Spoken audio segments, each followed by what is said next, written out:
এখন অনেকে বলে উনি আসবে, উনি আবার, আমি আসলে যারা এই স্বৈরাচারী সরকার বিভিন্ন দেশের কথা চিন্তা করছি বা দেখেছি বা একটু পড়েছি, তাদের দেখেছি একমাত্র ফিলিপাইনের মার্কোস হাওয়াইতে ছিল, অনেক রিকোয়েস্ট করছে, বলছে পয়সাগুলো ফেরত দেব, তাহলে আমাকে ফিলিপাইনে আসতে দাও, কিন্তু তাকে ফিলিপাইনে আসতে দেওয়া হয়নি। তারপর তার ওসিয়ত ছিল আমাকে অন্তত রাতের অন্ধকারে ফিলিপাইনে নিয়ে মাটি দিও। সেটাই তখনকার ফিলিপাইনের সরকার তাকে অনেকদিন ওখানে শবদেহ ফ্রিজে রেখেছে, এক সুযোগে রাতের অন্ধকারে এনে ফিলিপাইনে মাটি দিয়েছে। ইরানের শাহ রাজা পাহলভি, সে সবসময় ইরানের কিছু মাটি নিয়ে যেখানে যাইতো খাটের নিচে নিয়ে ঘুমাইতো। ফল করার পরে আমেরিকাও নেয়নি, ইউরোপও নেয়নি।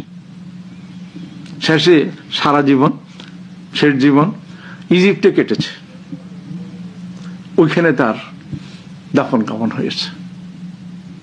এখন বলতে পারেন শেখ হাসিনা, উনি যথেষ্ট বুদ্ধি রাখে, তো উনি এই অবস্থায় কখনো বাংলাদেশ ফিরবে না।